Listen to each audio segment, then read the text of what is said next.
tao, malupit ang puso mo kapatid. Malupit ka.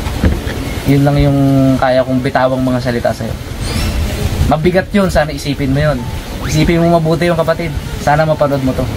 Baka daw may foul play. Sabi ko, my God, foul play. Naisip nyo ba kung ano yung sinasabi nyo na may foul play? Ako doon, bigla lang may nalagapok sa bangka.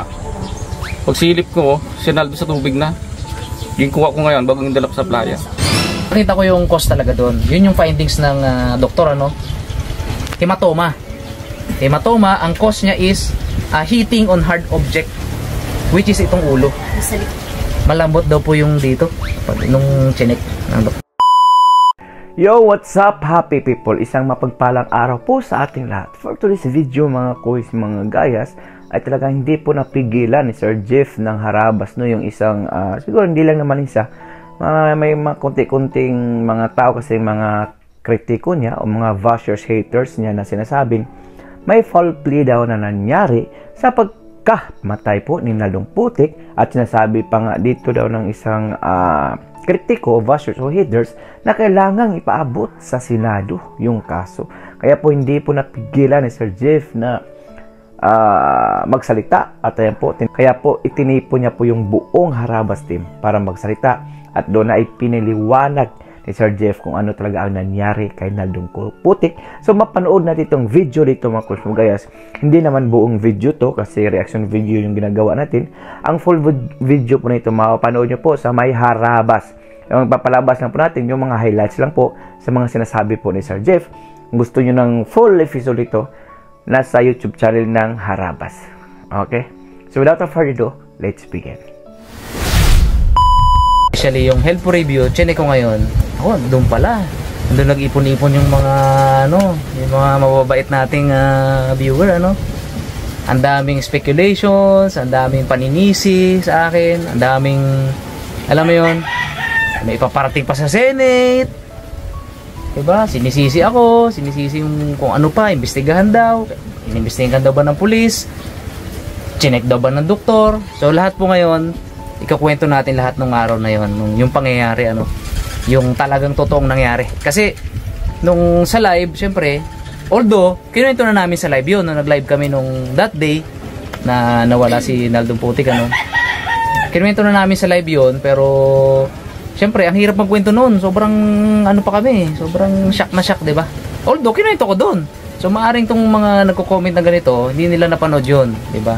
So basta lagad, putak lang ng putak agad. So ganun. Pasensya na kayo sa mga words na gagamitin ko ngayon, kung ano man yung timbre ng boses ko, kasi gusto ko express yung disappointments ko sa inyo, sa mga nagko-comment ng ganun, ano.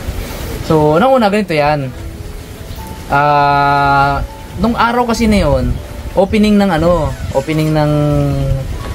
vape shop sana nila Dada at ni Shake Girl, ano. Yan dyan sila. Opening nung araw na yun. Tapos, since maaga lang naman yung opening, alas 8 yun eh. 8, di ba? 8 yung opening. Ngayon, kumbaga nagplano kami yun na pumunta sa isla para mag-vlog ng Sunday Banding. Kasi nga, syempre, gusto rin namin i-level up yung Sunday Banding, at saka masaya yun eh, di ba? Nasa isla tayo, sama-sama.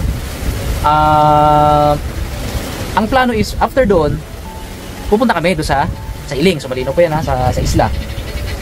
Habang nandun kami sa opening, yan, saya-saya namin sa opening ng vape shop, si Naldo, kasama rin namin si Naldo doon, kasama rin namin si Tintin, si Digong, sama-sama kami doon. So nangyari, si Digong wala, wala pa palang bata, si Tintin tsaka si Naldo. So nagpaalam sa akin si Naldo na mauna daw sila sa bangka na, para daw may tabi na yung bangka. Pero ang gusto niya pala talaga, para mauna siya doon sa parking, sa Chinook, sa harap ng Chinook, kasi di ba nakakotse siya. So kasi nag-aasaran sila Harabon, sila Harabe, na doon nga sila magpa-park sa Chinook. So inunahan niya doon. Tsaka yun din yung sabi niya kay Elmira, sa staff ko doon sa Chinooks. Pinabantayan niya pa na parang kinakantsaw niya pa nga na siya yung nauna doon sa parking. So pero sumunod na doon sila Pongloy, sila Nice Guy, Kasi kanya-kanya kami. Si Puloy hindi nagpunta ng ano yan. Doon talaga naka-isang kasi siya nagbantay ng mga pagkain pa. Hinatid ni Daddy. Masisok ko pa lang hatid ko sa Doon sila. Doon sila. Okay. Siya lang, si Puloy lang. Si Nice Guy, kasama ka namin noon. kasama natin yun eh. Tapos, sumunod ka doon, nakamotor ka. Nakamotor. So in short, sila yung nauna. Yun lang naman ang point ko eh. Sila yung nauna doon. Kasi nga kami, mag-ready pa. Hindi, ito. Sumakay ka sa tricycle ko dahil ang dala ko doon mga karabas tricycle. Dahil ayaw kong yung kotse ko ay iwanan ko kung saan-saan lang dyan sa bayan. Mga parkingan. Sumakay sa akin si Rox at si Labas. Didiretso ko na sana ng ng Saroque. Ay may dadaanan pa pala ikaw sa Chinox, di ba? Kaya Yung mga pagkain, kaya pumihit pa ako, nagkwentuhan pa kami doon. Kaya yun sa pangyayari na yun, hindi namin naabutan. So kumbaga, wala kami doon, magkasunod na kami nila Daddy D eh. Sila, nandun na sila eh. Si Daddy D, magkasunod na kami. Since kami bumalik, Kaso bumalik sila. bumalik kami kasi may naiwan kami pagkain sa Chinook. So wala ako doon, wala kami ni Miss Rouse, wala kami nagdalaman. So sumunod sila Daddy D doon. Tapos, kwento mo Dads yung nadatnan nyo doon nung moment. Paano kayo nakarating? Actually, halos sabay-sabay lang kami dumating nila, no? Ipman, saka ni Tito Bong. Itubong. Magbaba namin ng motor namin, siyempre parking eh. Sabi ni Tito Bong, parang mas maganda mag-park doon sa kabila, mas maluwag. Eh habang hinahanap nila Tito Bong yung may-ari ng bahay para sa parkingan, hinihintay kami, may tatakbuhan, tricycle. Tricycle now. Ngayon, dumating tricycle, sabi ko, dito ho ang daan. Hindi, wala kaming alam na si Naldo pala yung aksidente. Dahil sabi niya, dito. Tapos maya-maya, Kala namin may nanganganak lang. Yun ang nakita ko si Pong tumatakbo. Basang-basa. Tapos parang takot-takot. Sabi ko sa kanya, Pong, anong nangyari? Sabi lang ni Pong, si Naldo. Oo. Tapos, pagtingin ko sa likod niya, Nakita namin. yung apat na lalaki, buhat si Naldo. Tapos sa talikod si Tintin, nag-iiyak. Doon pa lang, kinabahan na ako. Kasi, kita ko si nakaano na eh. Oo. Ano na Kasama niya doon si Tintin, di ba? Kasama ni Tintin. Nandun din po si Tintin. Kasama ni Naldo. Sa area. Kasi nga, kasama ni Naldo siya eh. Kasama siya sa kotse. So nauna na po sila doon, kasama niya po yung asawa niya, si Tintin. So, gusto natin establish yun, yung pangyayari na kasama si Tintin, nandun din mismo. Kami nga, wala eh. Siya nandun, di ba? Tapos, ipakita naman natin yung kay Pongloy kung ano yung na-experience niya or ano yung na-witness niya na pangyayari. Pongs, kwento mo Pongs, ano ba nangyari Pongs? Yung pagdating pala ni Naldo doon bago ni Tintin, sabi niya, Pong, kunin mo yung gamit. Yung mga gamit namin para maglapit baga. Ilapit niya rin yung mga bangka. Tapos na, yung bangka na sa sa playa na. Idala ko yung ulam, baka mainitan ba. Pagdala ko doon, bigla lang may nalagapok sa bangka. Pagsilip ko, si Naldo sa tubig na. Yung kuha ko ngayon bago nagdala ko sa playa. Bago maya lang, bulot na kanyang bunga. Bago naglapitan natin sila, bago mga taga doon. Tulungan lang. Sino sila? Si Igay bago kayo. Ako doon sa taas, pupunta doon sa ay hindi pwedeng i-rekta doon dahil malakas yung alon, ay mga battery natin makamampas mo ng alon. Dugtungan kami. Siya yung pagdating ko doon ng sa may kahoy, doon ko nilalapag. Si Pongloy papunta naman sa bangka. Kaya nung nagsigaw siya na, nice, Naldo, nahulog. Nagsigaw na ako natakbuhin. Sungin yun, niluson niya na. Hinilan na nila sa aklaro. Tapos yun na. Yun na abutan nila. Tapos biglang tumatawag sa akin si Ipman. Sabi ko, hindi naman tumatawag tong tao na to. Hindi sumasagot nga sa phone, never nagsagot sa phone sa akin. Pag tiyatawagan ko, never. Wala akong maalala na sumagot sa akin pag tiyatawagan ko. Yung pa kaya na siya yung tatawag sa akin. Kinabahan ako noon eh, na yung tumatawag si Iping. Pag sagot ko na kayo, bakit Ping? Ayun, naghahangos yung boses. Sabi niya, sinugod nila Daddy D sa ospital si Naldo. Sabi ko, ospital, baka sa district. Sabi niya, baka daw sa district pa nga eh. Sabi ko si Daddy D tawagan ko. Tinawag ko si Daddy D. Kaya nung sabi ni Daddy D na nandun sila sa ospital, na certain hospital, sugod agad ako doon, punta ako doon. Pagdating ko doon, yun nga, inakbayan ako ni Daddy D at niyakap niya ako na ganyan. Doon pa lang alam ko na sabi ko. Iba to, sabi. Yun, doon yung sinabi, wala na si Naldo. Wala si Naldo. Yun na, hindi ko na alam kung anong gagawin ko. Talagang shock na shock. Hindi mag-sink in sa akin yung pangyayari. Talagang napaganoon ako eh. Napaganoon ako sa sulok. Oo, napaupo ako sa sulok. Sabi ko na ganoon, no? Hindi ko agad ma-absorb. Tapos yung tenga ko, umugong yun. parang sisigaw ka na hindi matuloy. Oo. Yung ganyung reaction. Tapos parang didilim yung paningin ko ba? Hindi, matayin ka mo. Oo, sobrang dilim ng paningin ko na yun. Sabi ko, ay napaganoon ako na yun. Sabi ko, hindi ma-absorb ng sistema ko eh. Pero nung medyo nahimasmasan ako, sabi ko, kailangan ko i-confirm. Sabi ko, pasok ako sa loob. Wala akong pakialam sa pasok talaga ako. Pinuntahan ko siya doon. Ayun, ako lang mag-isa doon. Nakita ko nga talaga na witness ko si Naglo. Actually, ano na po siya eh. Hindi naman siya umabot talaga. Yung palang na binabiyahe siya, wala na siya. Yung unang bagsak nun, kasi ito po eh. Ito mamaya, ititackle ko yung ano ng doktor, ano. So ganito yan. So after na yun, sumunod na rin agad sila Ate Jeng, sila Tintin. Dumating sila, yun. Nalaman na rin nila na wala na. Pero, kwento ni Tintin. By the way, kaya wala si Tintin dito. Hindi ko na in-invite kasi hindi niya kaya. Yun nga lang na sa nakaraang vlog na sabi ko pasalamatan natin yung mga nagbigay sa atin ng tulong, nagpaabot sa'yo ng tulong ako. Hindi niya kaya naiiyak siya. So hindi ko na siya sinama dito kasi kung kami nasa process na ng nasa healing period kami, siya mas lalo na sariwa pa yung sugat. Ayaw natin kudkudin yung sugat ba na magdugo uli, di ba? Nakuha niyo naman yung analogy ko, di ba? So wag na, kaya hindi ko siya sinama dito ngayon. Anyway, lahat naman kami alam yung pangyayari. So yun na nga, nung dumating sila Tintin, sila Ate Jeng doon, sabi ng doktor doon, sabi ng ospital, hindi kailangan patagalin doon kasi nga wala na patay na rin siya, so kailangan daw alisin na agad.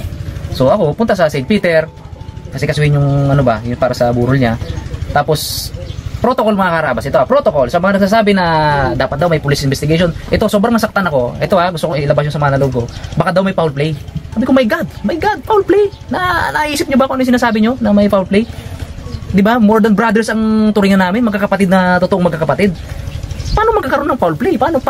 So ako punta sa St. Peter kasi kasuhin yung yung para sa burol niya. Tapos protocol mga karabas, ito protocol sa mga nagsasabi na dapat daw may police investigation. Ito sobrang nasaktan ako. Ito gusto ko ilabas yung sama na loob ko. Baka daw may foul play. Sabi ko, my God, foul play. Naisip niyo ba kung ano yung sinasabi niyo na may foul play? 'Di ba? More than brothers ang turingan namin, magkakapatid na totoong magkakapatid.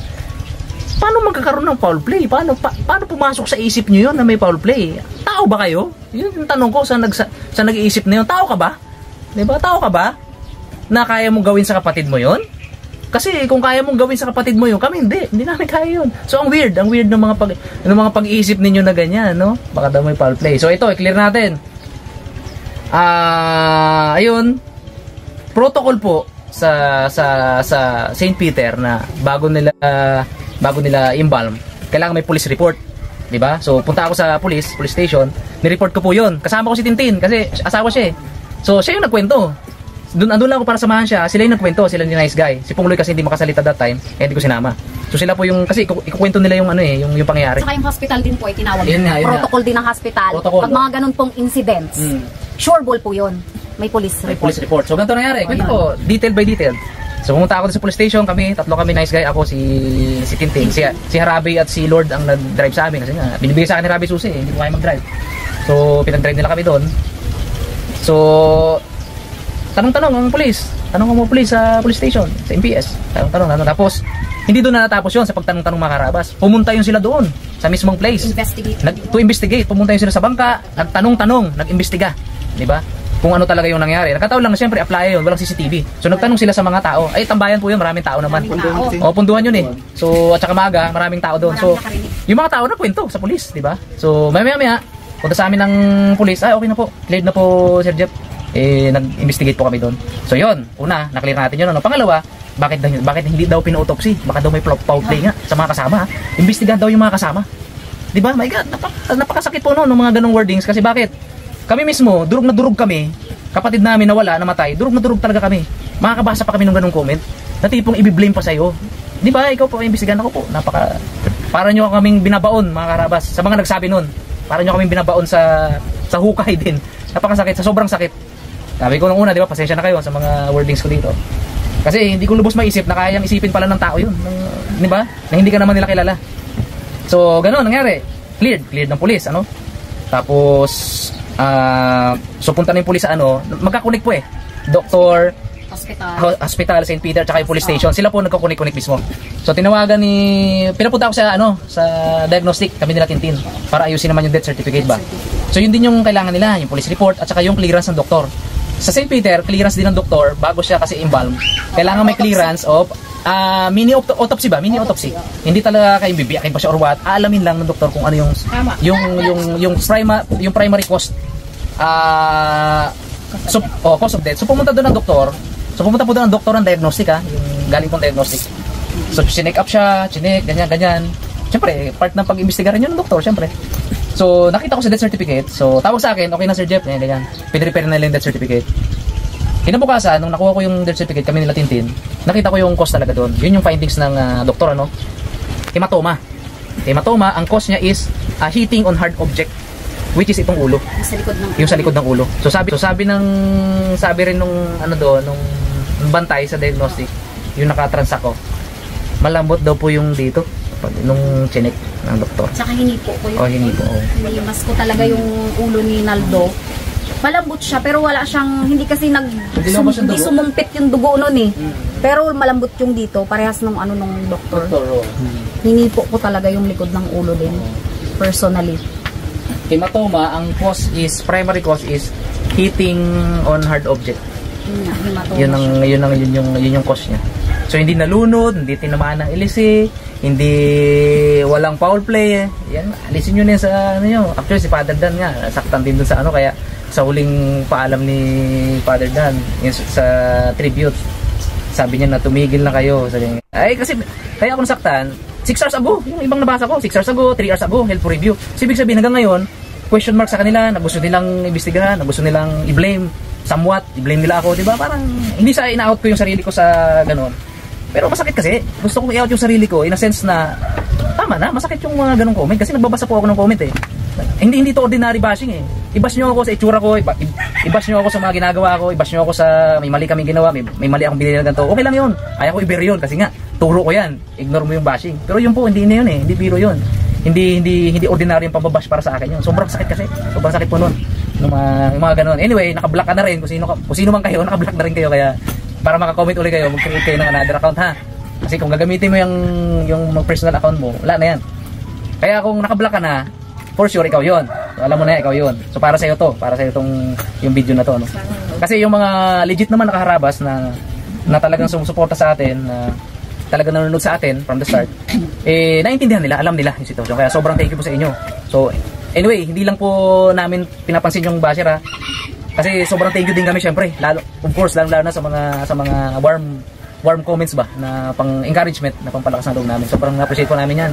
Nagbabasa po kami ng mga comments So sobrang thank you. So ayun po, yun yung totoong pangyayari. So stop nyo na yung bulok na kaisipan ninyo na foul play or kailangan pang imbestigahan. Kasi protocol naman yun, di ba? Nonsense ka ba? Di mo ba alam yun? Accident talaga yun. Automatic yun. Kaya nga ako, sinasagot ko po talaga. Kahit doon nasa kasagsagan kami ng pagluluksa. Hindi ko po kayang tanggapin yung mga ganong sinasagot ko talaga. Sinasabi ko sa kanila na protocol yun. Dapat ka ako intindihin nyo muna kung ano yung mga protocol pag mga ganong incidents bago kayo magsabi ng kung ano-ano. Antimano yun, may investigation kasi accident kasi yun eh. Kaya talagang natural yun. Hospital mismo at saka St. Peter, sila mismo ang magkukunik-kunik. Hindi kasi nila ipaprocess pag walang police report, police investigation. Diba? Gawin yun. Kaya ikaw, kung nakaya mo yun, malupit kang tao. Malupit ang puso mo, kapatid. Malupit ka. Yun lang yung kaya kong bitawang mga salita sa'yo. Mabigat yun, sana isipin mo yun. Isipin mo mabuti yung kapatid. Sana mapanood mo to. Sana nanonood ka pa rin. Diba? And after na to, sana wag ka nang manood. Okay lang. Hindi ka namin kailangan dito ha. Okay lang, para sa'yo yan. Para sa'yo itong mensahe na to. Para naman sa mga solid na harabas natin, sobrang thank you po. So ayun nga mga course, mga gayas, no? So malinaw na po ba ang lahat? Kaya yung sa mga nagsasabi pong mga critics, haters, bashers na mayroong foul play, ayan na, sinagot na po lahat ni Sir Jeff nang harabas ang lahat ng yung mga katanungan na hindi pa rin siguro kayo na kampante nung unang live niya. At ayun, ayun na, klarong-klaro, clear na hindi naman talaga papayagan ng St. Peter kung wala pong police report at saka walang medical report si Nadong Putik na galing sa ospital at sa police station. Ayan po, kung mapapanood nyo po yung full video doon po sa Harabas channel. So dahil umabot ka sa dulo ng ating video, may karapatan ka po mag-like, share, and subscribe. So for now, I'm Gan. God bless all. Peace.